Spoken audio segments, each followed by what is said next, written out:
Les vraies voix Sud Radio, 17h-20h, Philippe Rossi.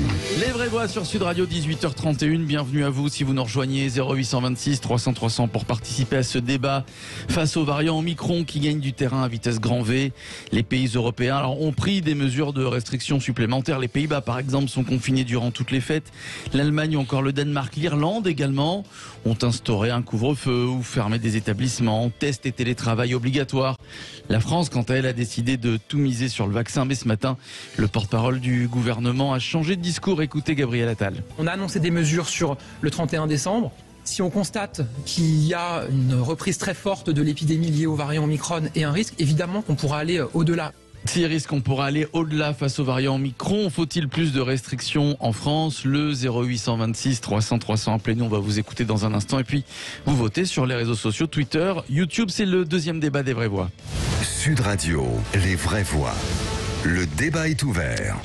Face au variant Omicron, faut-il plus de restrictions en France? On en débat avec Corinne Tapiro, Michel Pouzol, Philippe Bilger et notre invité Gérald Kierzek qui est avec nous. Bonsoir. Bonsoir. Bonsoir à vous, médecin urgentiste à l'hôpital Hôtel-Dieu, directeur médical du site de santé Doctissimo. Gérald Kierzek, alors la majorité, je le disais, des pays européens ont mis des restrictions en place. Il y a plusieurs jours, la France, elle, a fait le choix de durcir sa politique vaccinale. Est-ce que le gouvernement a eu raison d'attendre? Et d'attendre toujours d'ailleurs. Je pense que le gouvernement a un cap, plus exactement le président de la République a un cap, que ce cap-là il l'a depuis janvier 2021 et il veut le garder et je trouve que c'est une bonne chose. Les autres pays, c'est pas parce que les autres pays prennent des mesures qu'ils ont forcément raison. Vous savez, c'est pas forcément la majorité qui a raison. Moi, quand je regarde les chiffres, oui, il y a des chiffres de contamination, mais c'est uniquement des contaminations. Il y a toujours cette décorrélation entre les contaminations certes élevées, mais l'hospitalisation qui ne bouge pas, la mortalité qui ne bouge pas. Quand on regarde un peu ce qui se passe à l'étranger, l'Afrique du Sud, parce qu'il ne faut pas oublier que l'Omicron, c'est le variant d'Afrique du Sud, il ne s'est pas passé grand-chose non plus, pas d'hospitalisation, pas d'explosion du système de santé. Donc, on est plutôt rassuré. Après, il faut vraiment voir ce qui se passe en Angleterre. Et je pense qu'avant de prendre des mesures qui ont un impact majeur, qui auraient des conséquences majeures, il est urgent d'attendre et de ne pas céder à la panique. Donc, je ne peux que louer cette décision qui est de dire de la vigilance et ne cédons pas à la panique. Oui, alors évidemment, ce dont a peur le gouvernement, c'est que les services de réanimation soient saturés parce qu'il est très contagieux ce variant, donc c'est la loi du nombre. Plus il y a de contamination, plus il y a de risques qu'il y ait des personnes en réanimation et que les services soient saturés. C'est ça aussi, Gérald Kierzek, que le gouvernement craint. C'est pour ça que peut-être qu'ils instaureront un couvre-feu ou d'autres restrictions d'ici quelques jours, non ? Non, mais le couvre-feu ne fonctionne pas et le confinement ne fonctionne pas, on l'a bien compris. En plus, il a des effets secondaires. Donc, on voit bien qu'on n'est plus du tout sur ces mesures totalement restrictives qui étaient des mesures d'urgence en mars 2020 qui ne sont plus du tout à reprendre. Et encore une fois, c'est la balance bénéfice-risque. Il y a des risques majeurs et avec une efficacité toute relative. Le gouvernement a peur de deux choses. Premièrement, d'un variant qui serait extrêmement dangereux. Ça semble pas être le cas, c'est-à-dire que globalement il est peut-être plus contagieux, mais il est franchement moins létal, moins virulent, etc. Ça va dans l'évolution des variants, des virus, donc pas d'affolement là-dessus, on n'est pas sur un mutant, comme on avait pu dire à un moment donné.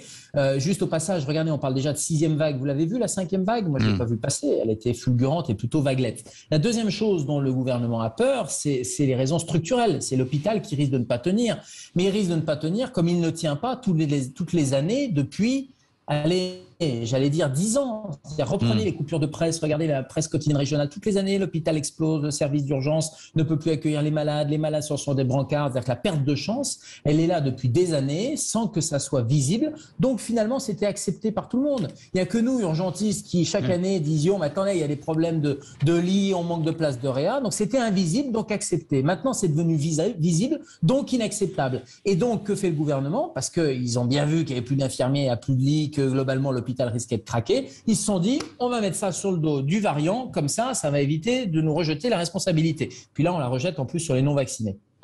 Alors, on va faire réagir Corinne Tapiro, Philippe Bilger et Michel Pouzol. Et puis le 0826 300 300.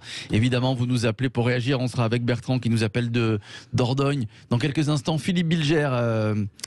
Alors, encore une fois, j'ai le bonheur d'écouter souvent Gérald Kierzek, qui est lumineux, mais qui n'éclaire pas toujours mon ignorance.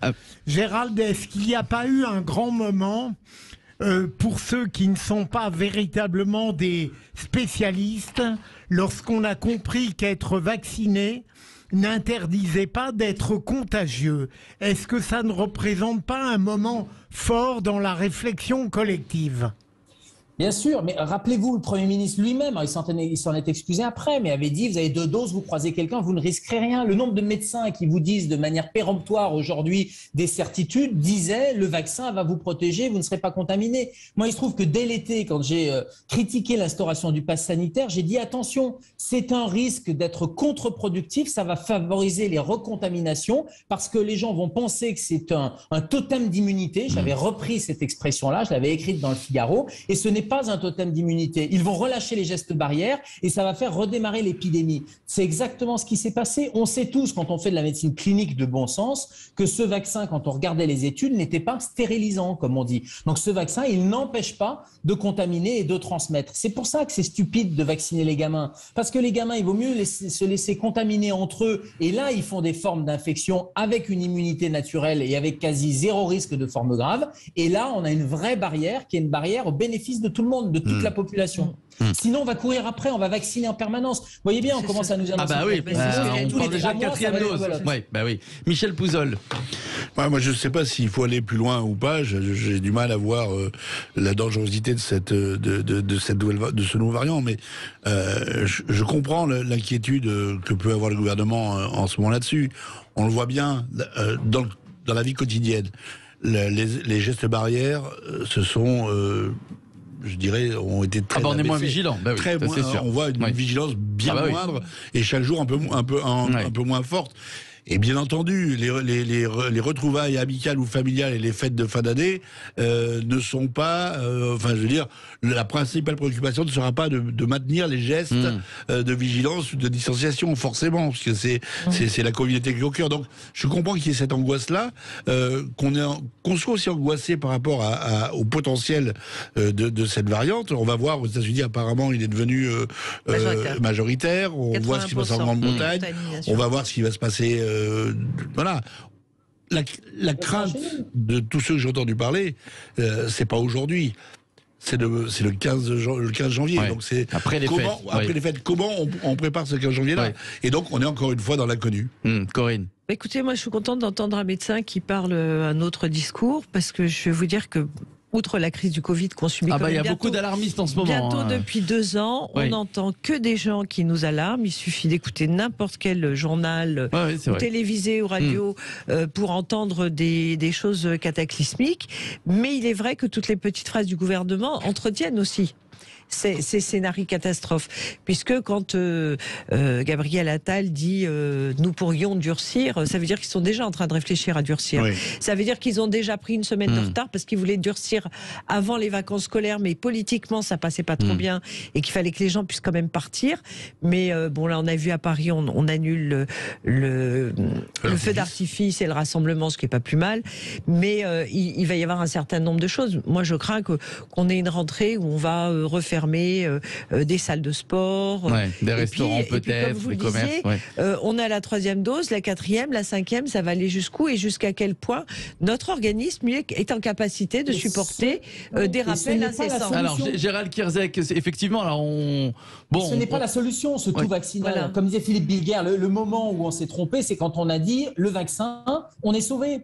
En fait, le vaccin, c'est une arme, mais c'est pas la panacée. Ça suffit pas. On sait très bien que le vaccin, ça ne suffit pas, ça n'empêche pas la transmission. Il faut vacciner, encore une fois, ce qu'on dit, mais depuis des mois, ce que toutes les études ont dit, mais en fait, elles ont été dévoyées pour des raisons marketing, pour des raisons politiques, pour des raisons tout ce que vous voulez. Ça protège des formes graves, les plus fragiles. Donc, il faut vacciner les gens qui sont à risque de formes graves. Mais plus de 65 ans, et plus on vieillit, plus on est à risque. Les patients obèses, les patientes obèses et les gens qui ont des très grosses maladies chroniques. Point barre. Les autres, il faut laisser ces patients se contaminer parce qu'ils font très peu de risques. Deuxièmement, il faut doper l'hôpital. Si vraiment le gouvernement a peur que ce soit l'hôpital qui craque, qu'est-ce qu'on fait depuis 20 mois ? Qu'est-ce qu'on attend depuis 20 mois plutôt que d'avoir un discours complètement anxiogène et de faire paniquer les gens? Au passage, à chaque fois qu'on a eu des discours alarmistes, ça ne s'est jamais produit. Le Premier ministre l'a dit il y a quelques mois, on ne met pas de nids supplémentaires à l'hôpital comme ça, c'est pas comme acheter un lit à Ikea, c'est ce qu'il a dit Jean Castex. Oui, mais chaque année, on a les mêmes problèmes. Alors, donc ça prend du temps. Chaque année, on continue à diminuer le nombre de lits. Bien sûr, et Jean Castex, il était directeur de l'hospitalisation de 2005 à 2007. C'est lui qui a introduit l'hôpital capital entreprise et les restructurations et la tarification de l'activité. Donc il est un peu en difficulté sur ce sujet-là, mais tout le monde peut se tromper. Donc on peut faire son aggiornamento et dire je me suis trompé, surtout que les Français attendent politiquement une rénovation de l'hôpital. Qu'on soit de droite, de gauche, qu'on soit n'importe quelle religion, etc., c'est un sujet de consortium social. C'est un sujet de cohésion sociale. Donc allons-y sur ce sujet et arrêtons d'emmerder les Français, pour paraphraser Pompidou, parce qu'ils commencent à en avoir marre. Alors,